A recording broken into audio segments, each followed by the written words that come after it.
কামেল পীরের হাতে নামাজ আদায় করো দয়া একলা একামতে মুরিদ হইয়া যাও গা তুমি কামেল পীরের হাতে নামাজ আদায় করো দয়া একলা এক জায়গাতে ওরে রুকুর আগে সেজদা দিয়া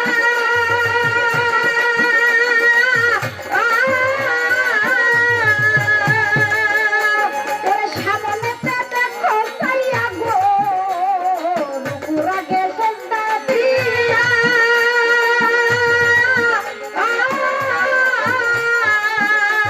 ওরে সামনেতে দেখো চাইয়া গো তোমার মুর্শিদ আছে ইমাম হইয়া দয়াল আছে ইমাম হইয়া এই কাম গুরু খানা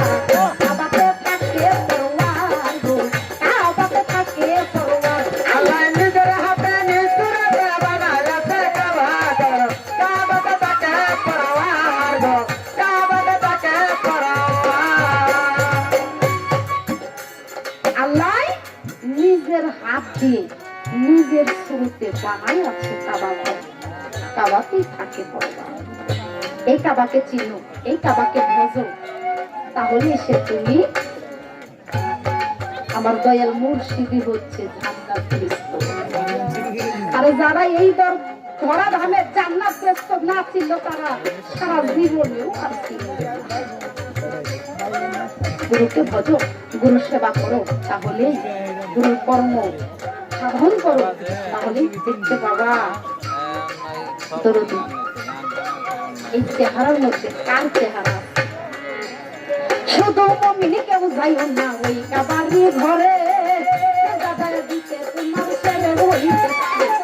শুধু মামির কেউ যায় না না কাবা ঘরে দাদা দিতে যাইতে তোমার শরীফ হইতে পারে শুধু মমিনি কেউ যাইও না ওই কাবারি ঘরে সেজদা দিলে ভবে তোমার ছেলে হইতে পারে ওরে মুসলমানের সেজদা দিলে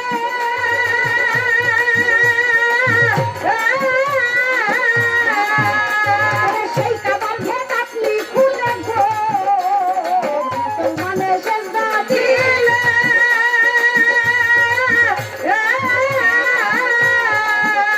ওই সেই কাবার ঘেট আপনি খুলে গো ওরে দেখবি সেদিন দুল জালালে দেখবি সেদিন দুল জালালে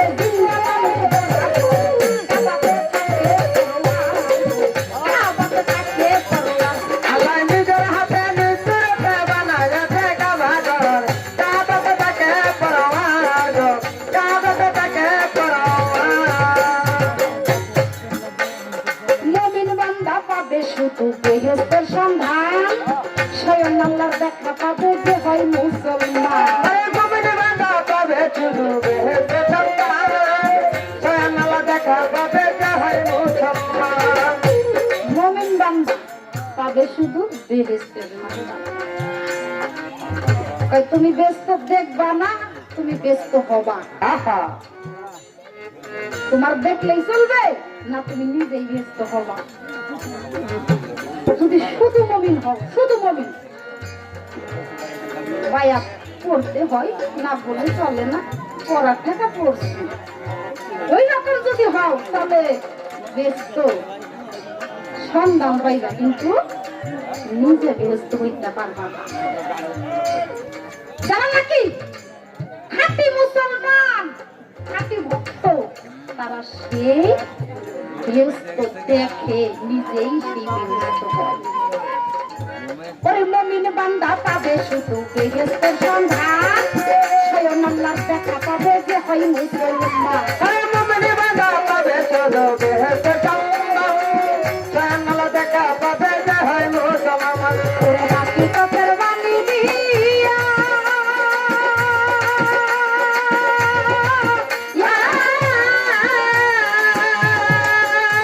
ওরে ইসরাইল শাখার হাসান মিয়া গো হাকিকতের বাণী দিয়া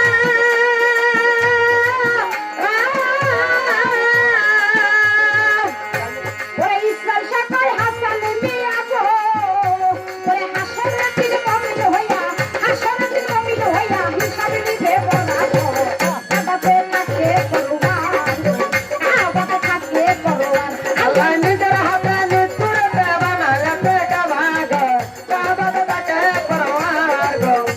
কাবাতে থাকে পরোয়ার আল্লাহ নিজের হাতে নিশ্চয় বানায় থেকে ভাগর কাবাতে থাকে পরোয়ার কাবাতে থাকে পরোয়ার। তো আজকে আমার ভক্ত তো সারা রাত্রই আমাকে জিজ্ঞেস করলো, প্রশ্ন করলো। তো এখন দেখি দু একটা কথা ভক্তরে বলুন লাগে না, দেখি ভক্তটা কেমন শক্ত। আমার আল্লাহর বাণী কি কোরআন। এই কোরআনের ভিতরে 6টা ভক্তের নাম কোরআনের ভিতরে লেখা আছে। এই 6টা ভক্তের নাম কি এবং এই 6 জন কে, যাদের নাম কোরআনের ভিতরে লেখা আছে। এই ছোট একটা কথা আমি আমার ভক্তের কাছে রাখলাম। ভক্ত তো সে গুরু আর ভক্ত 19 আর 20। প্রশ্ন ভক্তের কাছে চলে, কিন্তু আজকে প্রথমে সারা রাত্র আমি প্রশ্ন করি নাই যে দেখি আমার ভক্তই করুক। যেমন আস্তে আস্তে এমন ভক্ত প্রশ্ন করতে করতে এমন জায়গায় পৌঁছাইছে বলা যায় না। শেষ রজনীতে আমার ভক্ত একটি কথা বলেছে, দাইলকে যদি পায় আমার আর কোনো কিছুরই দরকার নাই। হ্যাঁ, এইটাই তো ভক্তের কথা। ভক্ত তুমি শুধু ওই নামেই থাকো, দয়াল বান্ধব, তোমার কাছে আমি সবকিছু করে দিয়েছি, আমার এই ভান্ডারটা তোমার কাছে দিয়েছি, তুমি দয়াল থাকো। তুমি ভাসাইতে পারো, তুমি ডুবাইতে পারো, এইভাবেই যদি থাকো দয়াল তোমাকে কখনোই ফেলবে না।